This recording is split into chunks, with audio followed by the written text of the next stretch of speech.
Thank you. So I've been a member of the NRA since, whenever my dad bought me my life membership back in 2016. I was only 21 at the time. My family, like many families in this room, are big hunters and even bigger supporters of the Second Amendment. My mom likes to brag on me a little bit, and it gets a little embarrassing, but I'm sure y'all can relate. She says that I was the perfect only child, my mom's little girly girl and dad's little hunting buddy. She loves telling the story about how early on in her pregnancy, they thought she was having twins. Can y'all imagine? Two beautiful, drop-dead gorgeous, blonde lions. We would have broken the internet, seriously. I think even PETA would have just waved a white flag at that one. As y'all can see, it's just me. Although my mom likes to frequently remind me with the amounts of laundry that I have, it makes her feel like she had twins. I grew up in a small town watching my parents work hard and build profitable businesses. My mom and dad are what you would call self-made. Their successes were earned by working overtime, taking risks, and investing. I'm really lucky.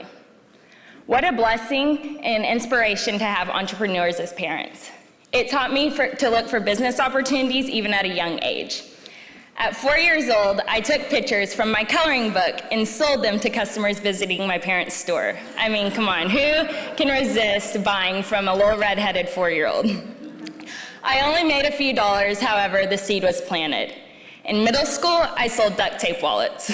Yes, duct tape wallets are a real thing, and they're a quite profitable business. A few $100s to a teenager is a big deal. And I actually brought one of those wallets with me tonight. If anyone would like to order one, I take custom orders and American Express. Like me, my dad was pretty ambitious too. Most fathers of 14-year-olds are learning how to navigate makeup and that dreaded first date. Not my dad. He was too busy buying me a 416 and planning our hunting trip to Africa. If you think about it, most hunters start out with a squirrel or a whitetail. My first kill was a white rhino, a 5,000-pound white rhino. Talk about setting the bar high for any guy that wanted to date me. My first experience in Africa was actually whenever I was 8 years old. I wasn't exactly sure what to think about hunting at the time instead of just watching my dad hunt, and my dad didn't force me to do anything I didn't want to do. So my first trip to Africa, I just sat back and watched. I immediately fell in love. Even before arriving back from home, I was already begging my parents to go back and to let me shoot this time. When I turned 13, my parents took me back to Africa.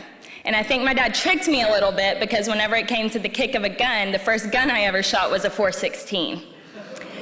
Once I did some practice shots with Dad out at my ranch, my dad knew I was ready to head back to the dark continent. We made 6 trips to Africa to complete my Big 5 twice and the Dangerous 7. I transitioned into archery in my later years after hearing everybody rant and rave about how fun and challenging it was. I remember one time in camp, whenever I was 14, an older man wouldn't stop hassling me about shooting a bow. Keep in mind, I was 14 shooting a 416. And finally, I popped off and said, I think the only reason you shoot a bow is because you can't take the kick of a gun. He laughed, but he didn't say anything else about shooting a bow. I'm just playing with all of the bow hunters out there because in reality, I took the comment from the older gentleman as a challenge and I started practicing archery. I was thrilled to be able to take my second lion with a bow whenever I was 19.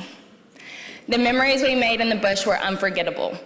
As I was headed into the summer of my sophomore year of college, Dad and I jumped on a plane setting out to finish my Dangerous 7. We were close but weren't able to connect with the crocodile. A little side note is whenever I was 21, 2 years later, I was able to complete it with shooting a crocodile. But like any college kid would, I posted my amazing experiences and pictures of my trip online. We were still overseas with spotty service, and I really couldn't see any comments to my pages or even reply to anyone. I'm glad, because what happened after the plane landed, I can't really put into words. I can only show you.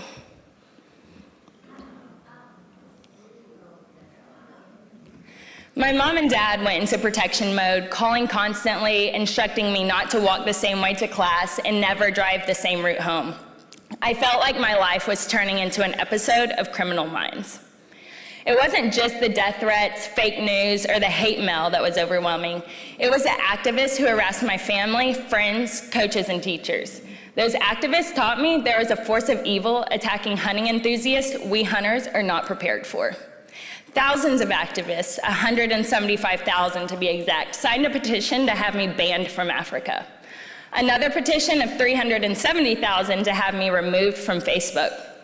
And thousands of emails and letters to Texas Tech University trying to get me kicked out of school and off the cheerleading squad.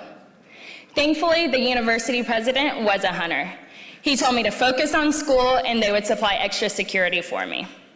It was interesting being the only athlete on a football field with a personal bodyguard. Another evil activist was the Virginia Democratic congressional candidate, Mike Dickinson. He offered $100,000 to anyone who could provide him with nude photos of me.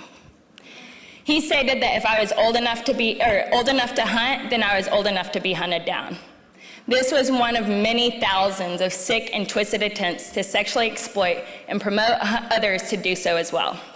I realized that I had to watch my back. There were sad individuals out there that would try to ruin my life. Simple and everyday safe spaces could turn into a place of danger when I let my guard down. There I was, in a time where most would say, this is the best time of your life, and I was left being in fear for my life. It's unimaginable. All I did was go hunting. I've kept my chin up, though, thanks to the army of NRA members and hunting enthusiasts who still battle it out with the sick perverts and trolls on my social media pages. I probably wouldn't have handled these 4 years with so much strength. There was this one day, though, that it got to me. There was this one day that it went too far. On a day where most families would have silence to grieve, I was filtering through the hundreds of hate messages posted to my dad's obituary, with comments like, "You deserve this, karma, hopefully you're next." The funeral home had to remove the link. This is when I realized we have a problem. Not only as a hunting community or as a nation, hate of this kind is a worldwide epidemic. I'm new to the HLF, however, I know the mission. The youth and the young adult hunters are counting on you to lead us, to protect us. Technology is not going away. It's just growing larger and more unfiltered. To make matters even worse, most technology available to our youth already holds a left-wing agenda. I'm thankful for the NRA and its strong leadership for keeping an eye on the next generation of hunters. The key to our success is communication. Unfortunately for us, the past 30 years of education has been inconsistent and a dramatically changing platform from one generation to the next. This has caused a disconnect in how one generation of hunters understands another. We are literally speaking different languages. Now bullying each other within our own platforms, dividing our own kind. There's rifle hunters against bow hunters, high fence versus low fence. Why do girls even wear makeup hunting? I could go on with how many other examples of how we, as hunters, are now dividing and destroying our own. The only way to beat us is to divide us. I never thought that it would be our fellow hunters unknowingly lead to this failure. We together are going to have to invest in our youth and the voice of social media. We're going to have to translate our passions and realities into a message each generation can understand. Let me put this into perspective for you. I was in first grade when 9/11 happened. I grew up with fake news being the real news. And it gets better, y'all. The generation that follows me has been coined the Tide Pod generation. And y'all thought baby boomers was a bad title. As I look around the room, I see some very successful businessmen and women. I'm willing to bet you've made 1 or 2 investments in your lifetime and activated a retirement plan a long time ago. So I ask all of you, what's your plan for hunting? What's our plan for hunting? How are we investing to keep up with the activists who so efficiently attack us?